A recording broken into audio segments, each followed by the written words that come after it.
नमस्कार साथियों, स्वागत है आपका एक बार फिर से आपके अपने YouTube चैनल सुप्रगणित 2.0 पर। तो दोस्तों, जैसा कि आपको पता है कि आज की इस वीडियो में आपसे डिस्कस करने वाले हैं कि आखिर जो ट्रिग्नोमेट्री की वैल्यूज होती हैं 0 डिग्री पे, 30 डिग्री पे, 45 डिग्री, 60 डिग्री, 90 डिग्री, 90 डिग्री, इन वैल्यूज को याद रखने में बच्चे को ना बड़ी परेशानी रहती है। इन वैल्यूज को याद रखने में बच्चा हमेशा कटता है, इनकी कोई आसान सी ट्रिक ढूंढता रहता है कि इसको कैसे कर लिया जाए, कैसे कर लिया जाए, और आखिर में क्या होता है कि इनको याद ही नहीं कर पाता।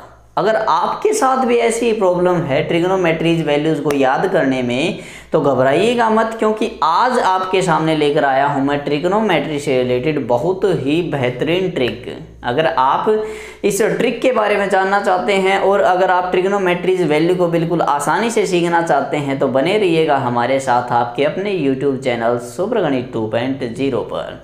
तो दोस्तों, आपको इस वीडियो को शुरू करने से पहले ना 2-3 चीज़ें ध्यान में रखनी होंगी। सबसे पहली बात तो क्या है, जो साइन, कोस, टेन और ये बाकी सब हैं, इनके साथ आपको थोड़ी सी दोस्ती करनी होगी। इससे पहले वाली वीडियो में आपको बता चुका हूँ, फिर से बता देता हूँ कि जो ये साइन होता है ना, इसकी खोज सबसे पहले हुई थी हमारी धरती पे। और सबसे पहले इसको कहाँ पे देखा गया था, पहले वाले वीडियो में देख के आए हैं हम, दोबारा से इसको नहीं दोहराएंगे। सबसे पहले खोज साइन की हुई थी, और इससे काफ़ी वर्षों के बाद क्या हुआ कि कोस और टेन की खोज भी इसके साथ साथ हो गई। ये चीज़ें बता चुके थे हम।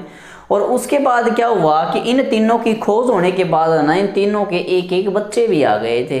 तीनों के बच्चे आने का मतलब है कि साइन का बच्चा कौन था भाई, कोसिकेंट था। कोस का बच्चा कौन था, सीकेंट। और टेन का बच्चा कौन था, कोट था। सिंपल सी बात है। इन सब से मैं आपको क्या बताना चाहता हूं कि जो साइन का बच्चा कोसिकेंट, कोस का सीकेंट और टेन का कोट था ना, इन सब से आपको क्या सीखने को मिलेगा, बहुत ही बेहतरीन चीज़ सीखने को मिलेगी। जैसे कि एक एग्जांपल लेके बताता हूँ आपको। अगर आपकी साइन की वैल्यू पता चल गई आपको कि साइन है ना, मान लिया कि साइन थीटा की वैल्यू 3/5 आपको कहीं से पता चल गई, और आपको बाई चांस पूछ लिया जाए कि बताइए भाई कोसिकेंट थीटा की वैल्यू क्या होगी, आप तो सोल्व करने मुड़ जाएंगे। लेकिन इसका बिल्कुल सिंपल सा बताता हूँ। अगर आपको साइन थीटा की वैल्यू दे करके कोसिकेंट थीटा की पूछ ली जाए, तो क्या करोगे, बिल्कुल इसका रिवर्स कर दोगे, बिल्कुल इसका उल्टा कर दोगे। अगर ये 3/5 है तो ये कितना हो जाएगा, 5/3 हो जाएगा। दूसरी चीज़, कोस और सीकेंट में भी ऐसा ही है। कोस की चाहे कुछ भी वैल्यू है, जैसे कि कोस की वैल्यू मैंने यहाँ पे 1/√2 मान ली, कोस थीटा बराबर है 1/√2 के, तो सीकेंट थीटा किसके बराबर हो जाएगा, √2/1 के। सिंपल सी बात है। यही तो चीज़ है, कोस की कुछ वैल्यू है तो सीकेंट के उसको उल्टा। और यही सब क्या है, टेन में है। मान ले टेन थीटा की वैल्यू कहीं पे 1/√3 आती है, तो उसी एंगल पे कोट की वैल्यू कितनी हो जाएगी, √3/1 हो जाएगी। सिंपल सी बात है। सबसे पहली बात तो हमने ये बता दिया आपको कि साइन का बच्चा कोसिकेंट है, कोस का सीकेंट है और टेन का कोट है, क्योंकि ये चीज़ें आपको सबसे ज़्यादा मदद करने वाली हैं। एक चीज़ और डिस्कस करने वाला हूँ, फिर आपके चलते हैं जिस वीक के लिए आप आए हैं, सबसे आसान तरीके से वैल्यूज़ को याद करने के लिए। एक चीज़ आपको क्या बताता हूँ कि मैं जो साइन होता है ना, अगर मैं साइन को भाग दे देता हूँ कोस थीटा से, ध्यान देना, अगर मैं साइन को डिवाइड कर देता हूँ कोस थीटा के, तो ये इक्वल हो जाता है आपके टेन थीटा के। अब आपकी बात एक ध्यान में आएगी कि अगर टेन की वैल्यू 1/√3 थी तो कोट की √3/1 कर देते थे। अगर साइन टेन की यहाँ पे वैल्यू साइन बाई कोस है, तो क्या कोट की वैल्यू भी यहाँ पे कोस बाई साइन हो जाएगी क्या? अरे भाई बिल्कुल हो जाएगी, क्योंकि मैथ एक ऐसा लॉजिकल सब्जेक्ट है जिसमें सब कुछ लॉजिक के हिसाब से चलता है। जैसे कि यहाँ पे टेन की वैल्यू 1/√3 थी ना, यहाँ पे कोट की वैल्यू कितनी हो जाएगी, √3/1 हो जाएगी। सिंपल सी बात है। यहाँ पे भी जैसे कि टेन की वैल्यू मैंने क्या बताई थी, यहाँ पे साइन बाई कोस थीटा थी, तो यहाँ पे कोट की वैल्यू कितनी हो जाएगी, cos theta by sine theta हो जाएगी। आपने उस टेबल को याद रखने से पहले, उसकी ट्रिक सीखने से पहले इन दोनों चीज़ों पर कमांड कसनी होगी। सबसे पहले तो साइन का बच्चा कौन, कोसिकेंट, कोस का सीकेंट, टेंजेंट का कोट है। अगर आपने ये भी याद कर लिया ना कि साइन कोस टेन के बारे में, इनके बच्चे कौन है और इनकी वैल्यूज रिवर्स कैसे हो जाती है, तो ट्रिग्नोमेट्री की पूरी टेबल आपके मुट्ठी में होगी। तो दोस्तों आइए आपका सब्र का बांध टूटने से पहले हम शुरू कर देते हैं कि आखिर ट्रिग्नोमेट्री की वैल्यूज याद रखने की ट्रिक। तो चलिए दोस्तों शुरू करते हैं कि आखिर ट्रिग्नोमेट्रीज वैल्यूज को बिल्कुल आसानी से कैसे याद रखा जा सकता है। तो दोस्तों आपने सबसे पहले क्या करना है, जो सबसे ऊपर आपको लिखा हुआ दिख रहा है ना ये साइन, इसकी वैल्यूज तो ये मान लीजिए कि आपको थोड़ा सा दिमाग यूज करके निकालनी पड़ेंगी, लेकिन बाकी सब की वैल्यूज मैं आपको इसी से रिलेट करके बता दूंगा। तो कैसा रहेगा, बिल्कुल सिंपल सी बात बन जाएगी ना ये। तो सबसे पहले हम साइन की वैल्यूज निकालना सीखते हैं। अगर आप वैल्यूज निकालते हो ना तो आपको थोड़ा सा टाइम लग जाएगा। अगर आप इन वैल्यूज को याद कर लेते हैं, अरे हैं कितनी, 2 4 5 हैं, बस सिंपल। अब आप क्या करोगे कि अगर साइन की वैल्यूज आप याद है ना तो बाकी सब की फटाफट निकाल के दिखा दोगे, ठीक है।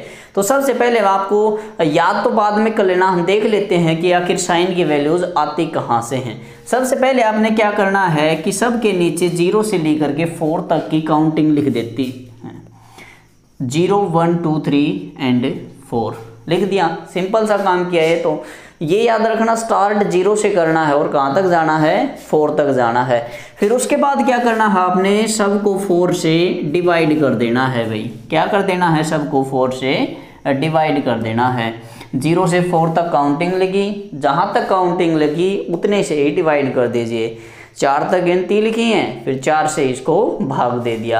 अब क्या करना है, अब इसके ऊपर आप रूट लगा दीजिए। ये आ गई आपकी साइन की वैल्यू। अगर आपने रूट लगा दिया, 0 से 4 तक की गिनती लिखी, सबको 4 से भाग दिया और रूट लगा दिया, तो ये आपकी तैयार है साइन की वैल्यू। तो दोस्तों सबसे पहले हम देखते हैं कि साइन 0 की वैल्यू कितनी होगी। तो आप याद रखना दोस्तों, अगर आप किसी भी संख्या को 0 से भाग देते हैं, अगर आप किसी भी संख्या से 0 को भाग देते हैं तो उसकी वैल्यू हमेशा 0 ही रहती है। लेकिन अगर आप उस संख्या को 0 से भाग देते हैं ना तो वो क्या बन जाता है, अपरिभाषित बन जाता है। क्या बन जाता है भाई, अपरिभाषित बन जाता है। अपरिभाषित यानी कि अगर इंग्लिश में जानना चाहते थे क्या बन जाता है आपका, इनफाइनाइट बन जाता है। तो ये चीज़ आपने याद रखना। अगर मैं 0 के 4 से डिवाइड करूंगा तो क्या आ जाएगा, मेरा यहाँ पे 0 आ जाएगा। यानी कि साइन की 0 पे वैल्यू कितनी है भाई, 0 है, सिंपल सी बात। अब साइन की 30 पे वैल्यू कितनी हो जाएगी, 1 को 1 से बाहर निकालेंगे, रूट से बाहर निकालेंगे 1 ही आएगा, और यहाँ पे 4 रूट से बाहर निकलेगा तो कितना आ जाएगा, 2 आ जाएगा, सिंपल सी बात है। अब देखो अंदर ही अंदर ये कट रहे हैं, 2 1 जा 2 2 2 जा 4। अब यहाँ पे तो कितना बच गया, 1 ही बच गया ना। 1 का रूट से बाहर कितना आ जाएगा, 1, और अंदर ये क्या बच गया, यहाँ पे 2 बच गया। अब 2 को तो कैसे निकालना पड़ेगा, हमने ऐसे ही निकालना पड़ेगा, 1/√2 हो जाएगा, सिंपल सी बात। साइन 0 की वैल्यू कितनी आ गई भाई, 0। साइन 30 डिग्री की वैल्यू कितनी आ गई, 1/2। साइन 45 डिग्री कितनी आ गई, 1/√2। अब आगे वाली देखते हैं, साइन 60 की वैल्यू कितनी हो जाएगी, 3 का तो क्या बन जाएगा, √3 ही रहेगा, और 4 का क्या बन जाएगा, इसका 2 बाहर आ जाएगा कि नहीं। अब लास्ट में चलते हैं, देखो 4 को जब मैंने 4 से काट दिया तो अंदर क्या बच गया, 1/1, और 1/1 का बाहर क्या आ जाएगा, 1 आ जाएगा, सिंपल सी बात। देखो कितनी आसानी से हमने साइन की सभी वैल्यूज को निकाल दिया, 0 से लेकर 90 डिग्री तक, 0 डिग्री 30 45 60 एंड 90 डिग्री पे। सबसे पहले आपने 0 से 4 तक की गिनतियाँ लिखनी है, फिर सबको 4 से भाग दे देना है, और फिर रूट लगा देना है, तो आपकी क्या आ जाएंगी, साइन की वैल्यूज आ जाएंगी। अब देखते हैं दोस्तों कि इसकी आगे की वैल्यूज हम जैसे कि मैंने आपसे वादा किया था कि आपको केवल साइन की वैल्यूज याद रखनी है, आगे की वैल्यूज आपको मैं खुद याद करवा दूंगा।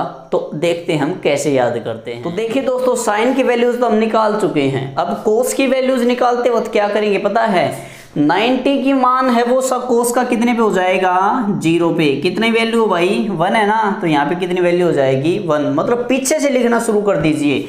यहाँ पे कितना आ जाएगा, √3/2। यहाँ पे तो देखो सेम है, कितना आ जाएगा, 1/√2। यहाँ पे कितना हो जाएगा, 1/2, और यहाँ पे कितना हो जाएगा भाई, 0। सिंपल सी बात, ठीक है ना। साइन की वैल्यूज आपने निकाल ली सीधी सी। कोस की वैल्यू क्या करोगे, इसको पीछे से उठाकर रख दीजिए। अगर आपको साइन 30 की वैल्यू पता है 1/2 है, तो आपको ये भी पता होगा कि साइन 60 की वैल्यू भी कितनी है, मतलब कोस 60 की वैल्यू कितनी है 1/2 है, क्योंकि इसकी 30 डिग्री का मान और कोस के 60 डिग्री का मान इक्वल होता है। आपने केवल पीछे से लगा के रख देना है। तो देखो अगर आपसे ना, अब याद कैसे करोगे इसको, अगर आपको पूछ लिया जाए कि कोस 30 डिग्री का मान कितना आ गई, आपसे सिंपल से क्या पूछा जाएगा, कोस 30 डिग्री का मान कितना है, तो आप साइन में किसका मान जाके देखोगे, आपने इनका योग, इनका जोड़ 90 डिग्री बनाना होगा। 30 में कितने जोड़े कि 90 आ जाए 60, तो आपको किसकी वैल्यू देखनी होगी, कोस 30 का मान चाहने के लिए साइन 60 की वैल्यू देखनी होगी, √3/2 आ जाएगा। अब आपको कोस मान लिया कि 60 डिग्री का मान पूछ लिया जाए, तो 60 में कितने जोड़े कि 90 हो जाएं, 30 जोड़ेंगे, तो साइन 30 की वैल्यू देखनी होगी आपको। साइन 30 की कितनी है 1/2, तो कोस की कितनी हो जाएगी 1/2 हो जाएगी। अब चलते हैं tan के ऊपर। कोस की तो आप सिंपल तरीके से निकाल सकते हैं। अब आपने क्या करना है कि इन सब के ऊपर ऊपर वाले उठा के लिख देने हैं, ऊपर ऊपर वाले उठा के रखे हैं। जैसे कि 1 को डिवाइड में क्या कर दोगे आप √3, इनके मैंने क्या किया है, केवल ये ऊपर ऊपर वाले उठाए हैं, 1 और √3 उठा लिया, ठीक है। इसका क्या उठा दूंगा मैं, 1/1 कितना हो जाएगा भाई 1 ही होगा। अगर मैं इसका √3/1 उठाऊंगा तो √3 को 1 से डिवाइड करूंगा तो कितना हो जाएगा √3 हो जाऊंगा। लेकिन अब बात ध्यान से सुनना, यहाँ पे क्या हो गया है 0/1 और यहाँ पे है 1/0। मैंने आपको एक बात बताई थी ना, उस पर ध्यान कर देना कि अभी बारी आ चुकी है। देखो यहाँ पे क्या बताया था मैंने कि अगर हम किसी संख्या से 0 को भाग देते तो मान कितना आएगा 0 आएगा। लेकिन अगर किसी संख्या को 0 से भाग देते हैं तो क्या हो जाएगा, अपरिभाषित हो जाएगा। अब याद कीजिए मैंने क्या बताया था कि tan का मान sin/cos होता है, तो tan 0 का मान कितना हो जाएगा sin 0/cos 0। तो यहाँ पे क्या मान आएगा आपका 0/1 आएगा ना। लेकिन किसी संख्या से 0 को भाग देने पर तो क्या बन जाता है, यहाँ पे 0 ही बन जाता है। इसका मतलब हमारा टेंजेंट 0 का मान कितना है, टोटली यहाँ पे 0 ही है, ठीक है। अब इसके लास्ट वाले पे चलते हैं। टेंजेंट 90 डिग्री कितना हो जाएगा, जब हम किसी संख्या को 0 से भाग देते हैं तो क्या बन जाता है, अपरिभाषित बन जाता है, इनफाइनाइट बन जाता है, ठीक है। अब आपने तीनों तो बड़ी आसानी से याद कर लिए हैं ये। अब देखो हम अब इसका मान कैसे निकाल देते हैं, आगे वाले को, कोसिकेंट का, सिकेंट का और कोट का। अब बात करेंगे इसके बच्चों वाले की, बच्चे वाले क्वेश्चन। जैसे कि 0 का रिवर्स क्या हो जाएगा, मैंने बोला था ना कि साइन का मान होगा उसका रिवर्स ही किसका मान होगा, कोसिकेंट का मान होगा। तो आप याद रखना 0 का रिवर्स हमेशा क्या होता है, अपरिभाषित होता है। क्या होता है भाई, 0 का रिवर्स हमेशा अपरिभाषित होता है। आपने याद रखना है 0 का रिवर्स अपरिभाषित होता है और अपरिभाषित का रिवर्स क्या हो जाएगा, उल्टा 0 हो जाएगा। साइन 30 की यहाँ पे 1/2 है, तो कोसेकेंट 30 की कितना हो जाएगी 2/1 यानी कि 2 हो जाएगी। यहाँ पे 1/√2 दिए कितना हो जाएगा √2 हो जाएगा। यहाँ पे √3/2 दिए कितना हो जाएगा 2/√3 हो जाएगा। यहाँ पे 1 का रिवर्स क्या हो जाएगा 1 ही होगा, ठीक है। ये आपने याद कर लिया कोसेकेंट का। अगर आपको साइन की याद थी तो कोसेकेंट की भी याद हो गई, सिंपल सी बात। क्या हो गया, रिवर्स करना है। 0 का रिवर्स क्या होगा, अपरिभाषित। और अगर आपको जैसे कि यहाँ पे tan 90 कोट 90 का निकालते वक्त इसका रिवर्स करना पड़ेगा, तो हम क्या कर देंगे, अपरिभाषित का रिवर्स कितना हो जाएगा 0 हो जाएगा। अब देखते हैं सीकेंट। सीकेंट किसका बच्चा बताया था मैंने, कोस का बच्चा है। 1 का रिवर्स कितना हो जाएगा 1, √3/2 का रिवर्स कितना हो जाएगा 2/√3। और यहाँ पे जो है 1/√2 का रिवर्स कितना हो जाएगा भाई √2, 1/2 का रिवर्स 2 और 0 का रिवर्स आ गया है। अभी देखो 0 का रिवर्स क्या बताया था मैंने, अपरिभाषित। क्या हो जाएगा, इनफाइनाइट हो जाएगा, ठीक है। अब एक और बच गया है सिंपल से लास्ट में, जो कोट है इसका उल्टा किसको करेंगे, 0 के tan का रिवर्स होता है। आपको मैंने बताया 0 का रिवर्स क्या आ जाएगा भाई, आपका अपरिभाषित आ जाएगा। क्या आ जाएगा, अपरिभाषित, इनफाइनाइट आ जाएगा। अब देखो यहाँ पे tan का 1/√3 है, तो कोट पे का कितना हो जाएगा √3/1 हो जाएगा। ये 1 का रिवर्स 1 ही रहेगा, और √3 का रिवर्स कितना हो जाएगा 1/√3 हो जाएगा। और जो अपरिभाषित है इसका रिवर्स कितना हो जाएगा 0 हो जाएगा, ठीक है। तो दोस्तों ये तो थी आपकी सिंपल सी टेबल। हमने सबसे पहले साइन की वैल्यू निकाली, 0 से 4 तक गिनतियाँ लिखी, फिर सबको 4 से डिवाइड कर दिया, फिर रूट लगा दिया, तो साइन की वैल्यूज प्राप्त हो गई हमें। फिर कोस की वैल्यू निकालते वक्त हमने क्या किया कि जो साइन की वैल्यू निकाली थी उसको बस पीछे से उठा के ऐसे लिख दिया, सिंपल सी बात। फिर हमने क्या किया, टेन की वैल्यू निकाली, इन ऊपर वाली वैल्यूज को उठा लिया बस, जो साइन और कोस की थी, ठीक है। जब 0 को 1 से डिवाइड किया तो 0 ही आ गया, और वहां पे जब हमने 1 को 0 से डिवाइड किया तो क्या आ गया, अपरिभाषित, इनफाइनाइट आ गया। अब इससे आगे देखो कोशिकेंट, अब बच्चों वाले की बात आ गई है। जब साइन कोस टेन की निकाल दी, मतलब बुजुर्गों का काम हो चुका, अभी बच्चों का रह गया है। साइन 0 का उल्टा क्या बताया मैंने, अपरिभाषित। 1/2 का 2, 1/√2 का √2, √3/2 का 2/√3, और 1 का रिवर्स क्या होता है, 1। ऐसे हमने कोस और कोट का भी, टेन का भी कर दिया, इनका भी क्या कर दिया, बिल्कुल अपोजिट। ये तो थी आपकी ट्रिग्नोमेट्रीज वैल्यूज को आखिर आप आसानी से कैसे याद कर सकते हैं। तो दोस्तों अगर आप यहाँ तक पहुँच ही गए हमारी वीडियो में, तो हमारी वीडियो को लाइक ज़रूर कर दीजिएगा, और अगर आप हमारे चैनल पर पहली बार आए हैं तो चैनल को सब्सक्राइब ज़रूर कीजिएगा। नमस्कार दोस्तों।